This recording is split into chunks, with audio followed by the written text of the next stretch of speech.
श्रीलंका के जंगलों में आज भी मौजूद है रावण का शरीर, लेकिन क्यों रावण के वध के बाद उसके शव को जलाया नहीं गया? और कौन है अमेरिकी एक्ट्रेस और गोल्फर कैथरीन न्यूटन, जिन्होंने 4 साल की उम्र में रख दिया था फिल्मी दुनिया में कदम? और कितना सोना था संगीतकार बप्पी दा के पास, और उनकी मौत के बाद उस सोने का क्या किया जाएगा, बताएंगे आपको आज की वीडियो में। और कैसे झाड़ लगाने वाली एक लड़की बन गई SDM, कहानी आपको जरूर प्रेरित करेगी। और ये पक्षी की कहानी जान आप रो पड़ेंगे। इन सब मजेदार फैक्ट्स और रोचक जानकारी के लिए आप वीडियो के अंत तक हमारे साथ बने रहिए। नंबर 1, कैथरीन न्यूटन अमेरिका की मशहूर अभिनेत्री है जो अब तक the map of टिनी perfect things, freaky 2020 और द सोसाइटी 2019 जैसे कई सीरीज और शोज में नजर आ चुकी है। वो एक अच्छी अभिनेत्री होने के साथ साथ दमदार गोल्फर भी है। कैथरीन की चार्मिंग पर्सनैलिटी कमाल की है, जिसकी वजह से भी जो उन्हें देखता है एक झलक में ही उनका दीवाना हो जाता है। कैथरीन ने 4 साल की उम्र में ऑल माई चिल्ड्रन नाम के टीवी शो में बतौर चाइल्ड आर्टिस्ट डेब्यू किया था। वहीं 15 साल की उम्र में बैक टीचर नाम की फिल्म में उन्होंने बतौर अभिनेत्री फिल्म जगत में कदम रखा। कैथरीन को डॉग से काफी प्यार है और उनके पास 3 पोडल डॉग्स भी है। सोशल मीडिया पर कैथ काफी एक्टिव रहती है। केवल इंस्टाग्राम पर ही उनके लगभग 1.5 मिलियन फॉलोअर्स है।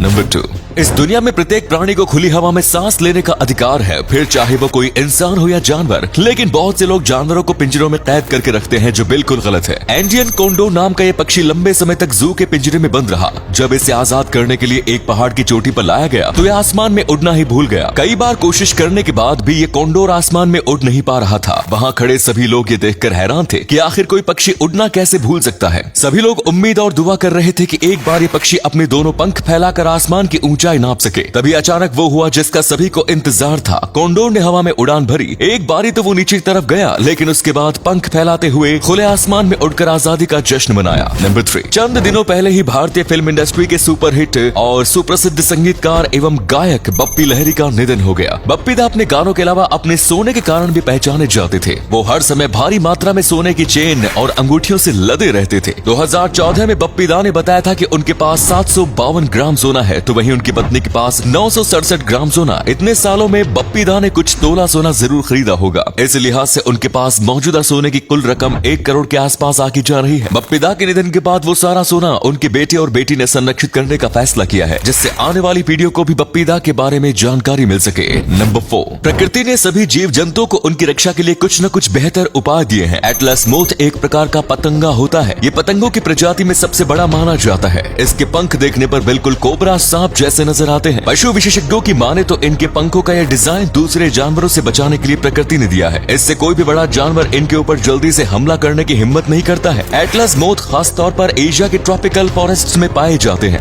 इनके ककून्स भी काफी बड़े होते हैं। वहीं इनके पंखों का आकार मिलाकर ये 1 फीट तक लंबे हो सकते हैं। लेकिन इन एटलस मोथ का लाइफ स्पैन काफी कम होता है और 2 हफ्ते में ही इनकी मौत हो जाती है। नंबर 5, कौन कहता है आसमान में सुराख नहीं होता, एक पत्थर तो तबीयत से उछालो यारो। ये पंक्तियां जोधपुर की सड़कों पर झाड़ू लगाने वाली आशा कंडारा के लिए है। वाल्मीकि समाज से ताल्लुक रखने वाली आशा निगम में झाड़ू लगाने की नौकरी करती थी, लेकिन अपने इस नौकरी के साथ साथ वो पढ़ाई भी करती थी। पिछले साल आशा ने RAS की परीक्षा पास की। राजस्थान प्रशासनिक सेवा की ये परीक्षा पास करने के बाद अब आशा SDM बन गई है। आशा की स्टोरी लाखों करोड़ों लोगों को प्रेरित करने वाली है। बिना किसी मदद के और बिना संसाधनों के केवल अपनी मेहनत के दम पर आशा यहाँ तक पहुँची है। लेकिन आशा का कहना है कि ये सिर्फ अभी शुरुआत है। उनका सपना IAS बनना है। उनकी लगन और मेहनत देखकर वो दिन दूर नहीं जब वो IAS बनकर देश की सेवा करेंगी। नंबर 6, रामायण के अनुसार भगवान राम ने रावण का वध कर दिया था और विभीषण को लंका का राजा घोषित कर दिया था। लेकिन रावण के शव का क्या हुआ, इस बारे में बहुत कम लोग जानते हैं। श्रीलंका के लोगों के बीच रावण को लेकर गहरी आस्था है। लोगों का कहना है कि श्रीलंका में स्थित रागला के जंगलों में आज भी रावण का शव मौजूद है। इन जंगलों में एक गुफा है जिसके अंदर रावण के शव को मम्मी बनाकर रखा गया था। असल में रावण के वध के बाद लोगों ने उसे जिंदा करने की बहुत कोशिश की।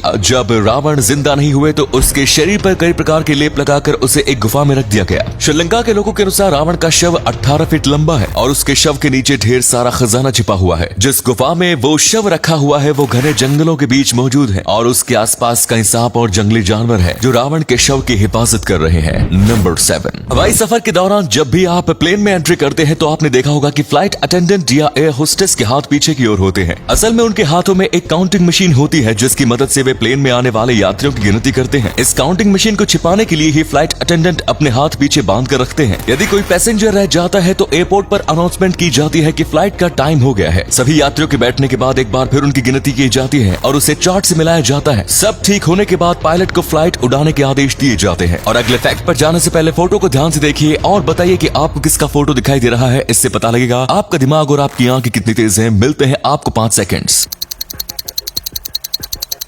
नंबर 8। कई बार कुदरत में कुछ ऐसे इत्तेफाक होते हैं जिन्हें देखकर हैरानी भी होती है और मजा भी आता है। अमेरिका के मिशिगन में रहने वाली बारबर सोपर नाम की महिला के 3 बच्चे हैं। 3 बच्चे होना कोई बड़ी बात नहीं है, लेकिन वे 3 बच्चे कौन सी तारीख को पैदा हुए वो बड़ी रोमांचक बात है। बारबर सोपेर के बच्चों की जन्म की तारीख 8/8/8, 9/9/9 और 10/10/10 है। यानी उनका पहले बच्चे का जन्म 8 अगस्त 2008, दूसरे बच्चे का जन्म 9 सितंबर 2009 और तीसरे बच्चे का जन्म 10 अक्टूबर 2010 को हुआ था। बारबर के बच्चों का नाम क्लोए, कैमरॉन और किएरा है। धन्यवाद।